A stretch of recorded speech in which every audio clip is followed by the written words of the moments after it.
Au nom du Père, du Fils et du Saint-Esprit. Amen. Mes très chers frères et sœurs, nous célébrons aujourd'hui Saint Bruno le Chartreux. C'est un saint très particulier que nous célébrons, car s'il a été tenté par la vie monastique, il a accompli, je dirais, cette vie monastique à un point d'austérité et à un point d'abandon total à Dieu qui est assez exceptionnel.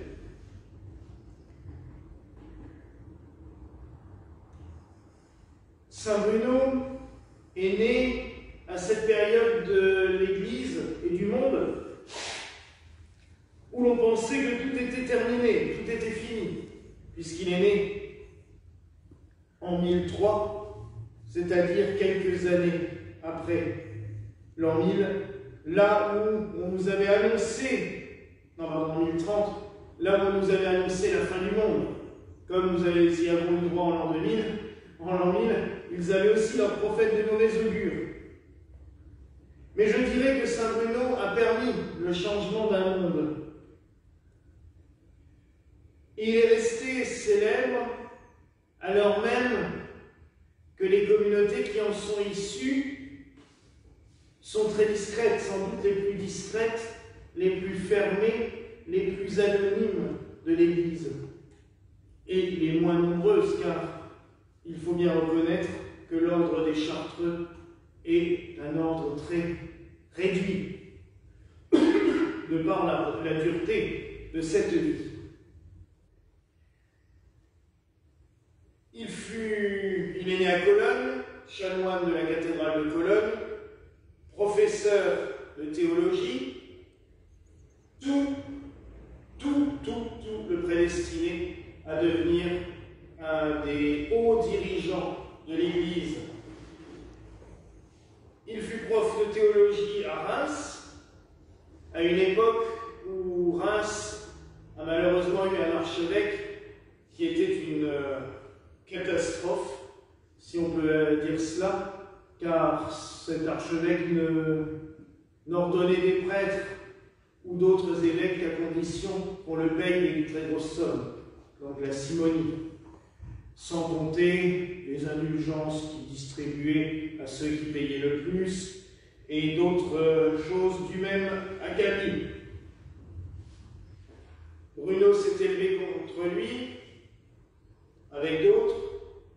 Un concile d'évêques a banni l'archevêque, mais le pape de l'époque m'a informé la réhabilité dans ses fonctions, et c'est que 10 ans après qu'un autre concile a réussi à s'en débarrasser enfin.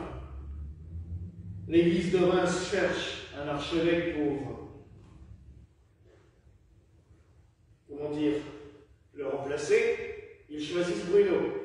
Mais Bruno en profite et dit « Ah non, surtout pas !» car il a une autre vocation dans la tête depuis bien longtemps, et il en profite du changement d'archevêque pour abandonner ses fonctions de professeur et directeur de l'école de théologie de Reims.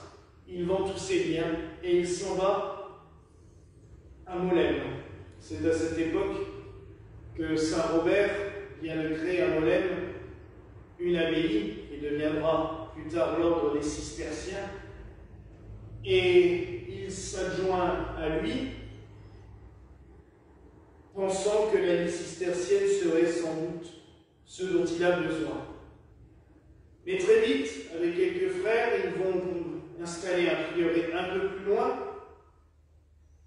où la vie va être encore plus rigoureuse. Mais ça ne suffit toujours pas.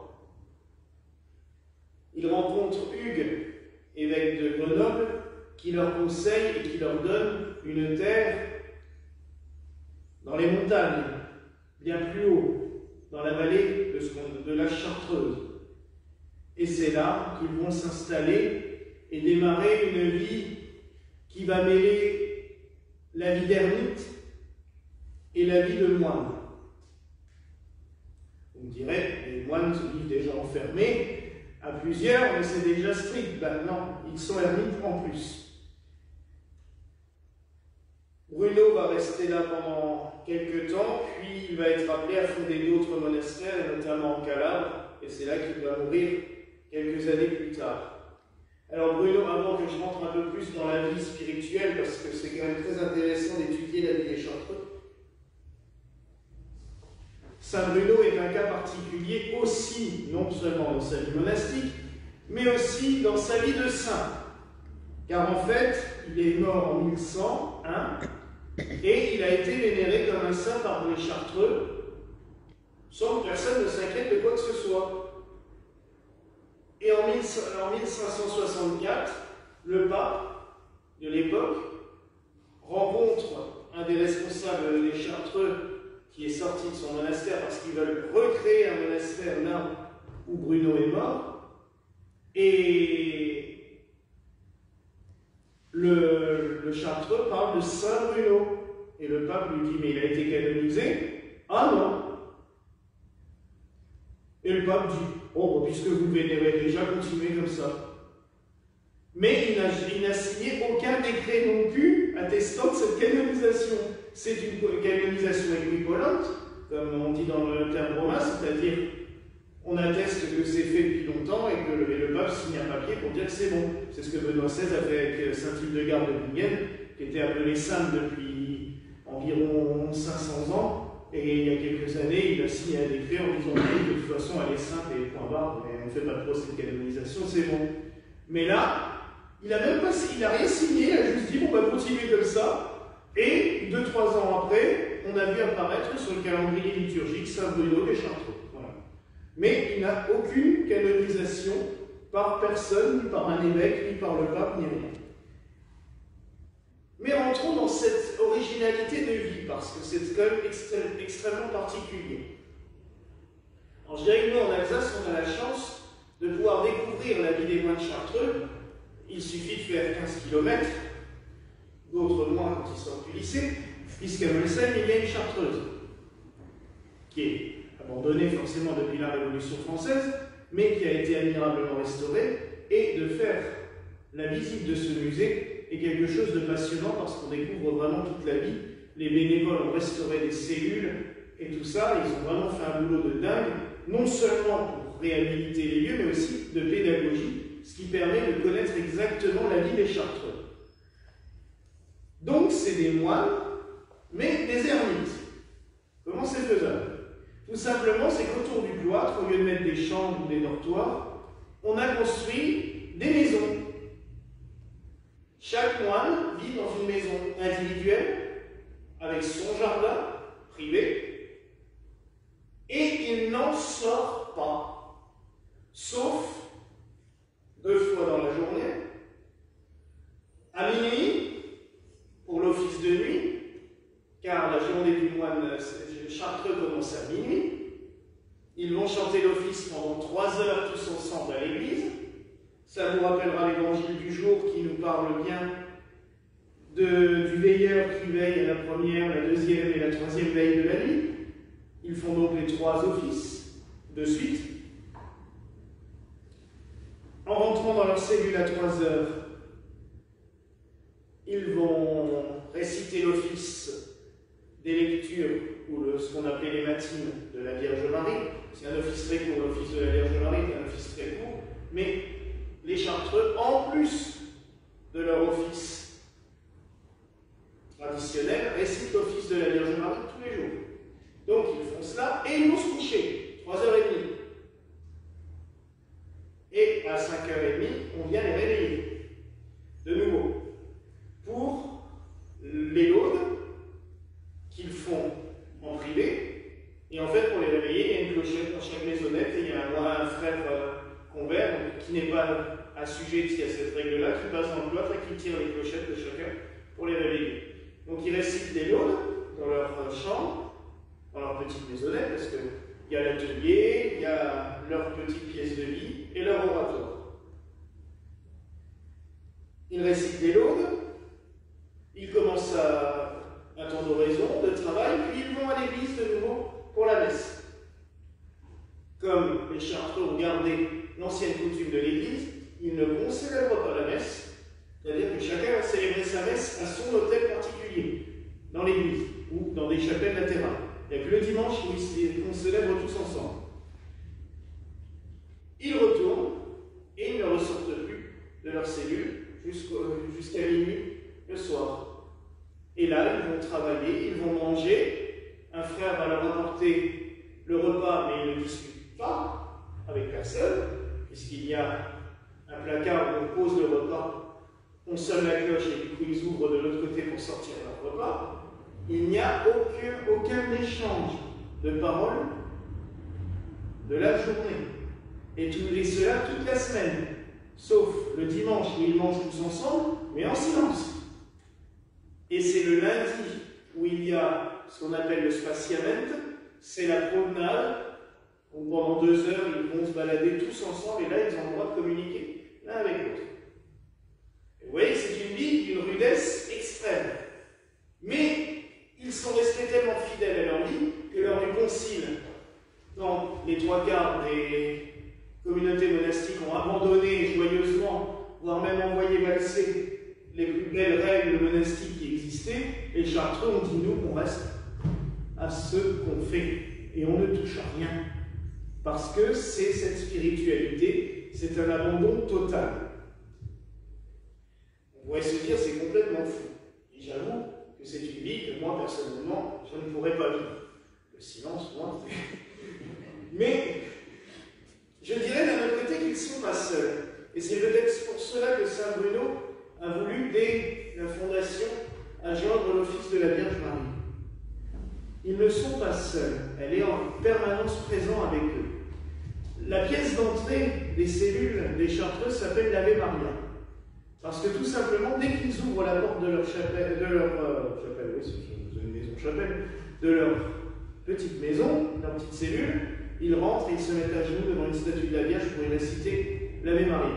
À chaque fois qu'ils passent devant elle, ils récitent un Ave Maria en rentrant et en sortant.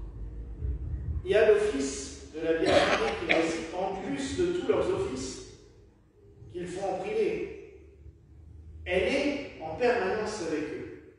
Et je pense que c'est cette proximité aussi qui fait qu'ils ne se sentent pas seuls. Mais d'un autre côté, c'est ce qui fait aussi qu'ils sont quand même très peu nombreux et que les Chartreuses, il en reste vraiment plus beaucoup. Il y en a eu beaucoup à une époque, hein, et la Chartreuse de Molsheim n'était pas une nouveauté, puisqu'avant elle était à quelques centaines de mètres à vol d'oiseau d'ici, puisque c'était à Cronenberg, là où se trouve le couvent des Capucins, jusqu'en 1500, c'était la Chartreuse de Strasbourg. À l'époque, il y avait un retour, c'était en plein champ. Maintenant, il y a bien là. Mais, et c'est là qu'au XIXe siècle, les Capucins ont relevé les ruines du monastère des Chartreux pour y construire leur couvent. Et il y en avait un peu partout en France, quelques-unes, très rarement en ville, souvent c'était à l'extérieur de la ville, c'est la ville qui les a rattrapés par le temps.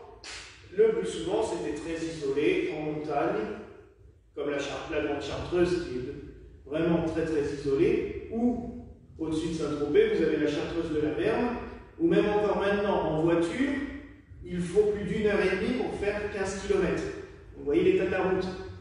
Alors imaginez au Moyen-Âge, quand il fallait monter là-haut. C'était vraiment, on ne risquait pas de les embêter, c'était isolé. La Grande Chartreuse est toujours inaccessible en voiture. On peut se balader à pied, il y a un sentier de randonnée qui fait le tour et on la voit de loin, mais pour y aller directement, c'est la croix et la bannière parce que tout est fermé, barricadé pour éviter le plus possible que les touristes approchent. À quoi rime cette vie? Je devrais se le demander.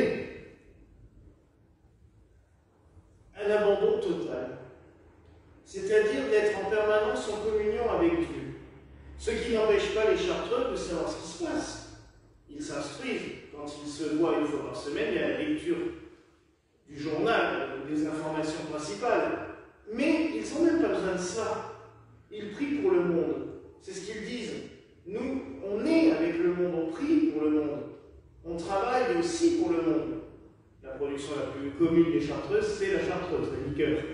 Mais c'est les moines qui préparent les herbes et qui après les envoient à l'usine pour les faire traiter, mais ça fait partie de leur boulot ils ont créé des médicaments à une époque. La chartreuse de Molsheim était réputée pour ses médicaments au XVIe siècle. Ils faisaient des liqueurs, des médicaments et tout ça qu'ils fournissaient dans les pharmacies d'Europe entière. Donc, c'est pas parce qu'ils sont enfermés qu'ils sont coupés du monde. Mais ils vivent en totale autarcie, ça c'est sûr, et en pleine communion avec le Seigneur. C'est une vocation qui plaît quand même, encore, puisqu'il y a toujours des nouveaux qui viennent, même si ce n'est pas nombreux. Et il y a des communautés qui se sont formées dans les années 70 de frères et religieuses qui s'appellent les fraternités de Bethléem et de l'Assomption, ou dans un rythme un petit peu moins lourd, quand même, les religieux et les religieuses vivent comme cela, en ermitage, toute la journée, et se retrouvent pour les offices. Alors en ce jour, prions Saint Bruno, pour nous donner la vocation du silence, la méditation, non, ce n'est pas, la vocation du silence intérieur, de savoir se mettre à l'écoute du Seigneur. Il y a des moments où c'est vrai, et je trouve qu'ils ont tout à fait raison. L'être humain rentre des fois dans des discussions qui sont totalement inutiles.